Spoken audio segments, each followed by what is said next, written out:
saya Pervina Kairunisa. Saya berasal dari 10I1. Di sini saya akan menjelaskan pelajaran sejarah Indonesia yang bersangkutan dengan peninggalan sejarah Islam yang ada di Sumatera Utara.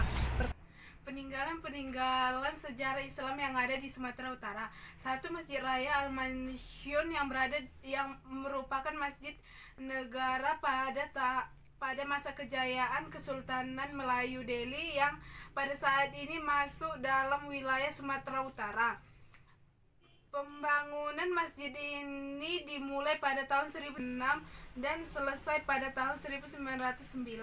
Secara keseluruhan biaya pembangunan masjid ditanggung sendiri oleh Sultan Namun Al-Rasyid Perkasa Al-Shah IX yang menjadi sultan ketiga itu. Untuk membangun masjid yang indah dan megah itu, Sultan terpaksa menggunakan arsitek dari Belanda, yaitu J.A. Tinjdeman. Masjid yang indah dan megah itu, Sultan terpaksa menggunakan arsitek dari Belanda, yaitu J.A. Tinjdeman.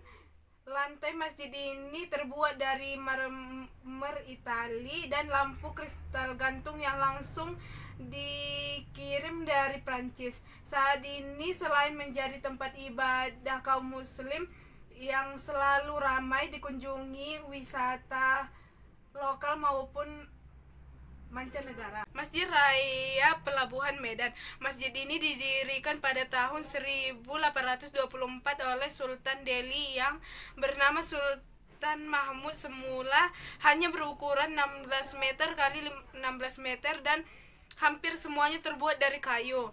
Selama 60 tahun kemudian atau pada tahun 1884, masjid ini direhab kembali sekaligus dibangun secara permanen. Ukurannya pun diperluas dapat menampung 100 orang jamaah. Hal itu termasuk cukup unik. Kubahnya dibuat dari tembaga. Setelah dibangun permanen pada tahun 1884, masjid ini telah mengalami 3 kali perbaikan. Pertama 1927 oleh Delhi, sebuah perusahaan konsil Delhi dan Belanda. Kedua, 21 tahun setelah berdiri Republik Indonesia, tepatnya pada tahun 1996. Masjid ini kembali direhab oleh Wali Kota Medan. Masjid Ajiji Langkat. Masjid Ajiji Langkat terletak di daerah Langkat, Tanjung Pura, Sumatera Utara. Didirikan oleh Tengku Sultan Abdul Aziz bin Tengku Sultan Haji Musa Al-Qaidi Al-Muazzam Syah Raja Langkat yang berkuasa antara 1862 sampai 1896. Namun sebelum pembangunan masjid selesai, Sultan Abdul telah wafat dan dilanjutkan oleh anaknya yang bernama Tengku Sultan Mahmud Rahmat Syah pada tahun 1936. Masjid Ajiji bercorak bangunan kuno merupakan kebanggaan penduduk Tanjung Pura. Dilihat dari bangunan masjid ini memiliki perpaduan antara zaman Belanda, Jepang, dan Republik. Sekian penjelasan saya tentang arsitektur peninggalan sejarah Islam yang ada di Indonesia dan upaya yang dilakukan untuk mencegah virus corona dan teori pengendalian sosial yang bersangkutan dengan virus corona. Mungkin hanya sekian. Assalamualaikum warahmatullahi wabarakatuh.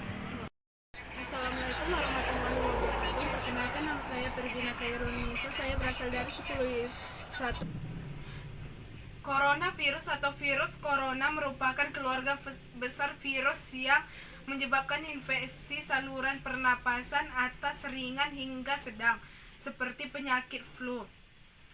Faktor resiko infeksi corona: siapapun dapat terinfeksi virus corona, akan tetapi bayi dan anak kecil serta orang dengan kekebalan tubuh yang lemah lebih rentan terhadap serangan virus ini. Selain itu, kondisi musim juga mungkin berpengaruh. Di samping itu, seseorang yang tinggal atau berkunjung ke daerah atau Negara yang rawan virus corona juga beresiko terserang virus ini. Penyebab terinfeksi: 1. Percikan air liur mengidap seperti batuk dan bersin. Kedua, menyentuh tangan atau wajah orang yang terinfeksi. 3.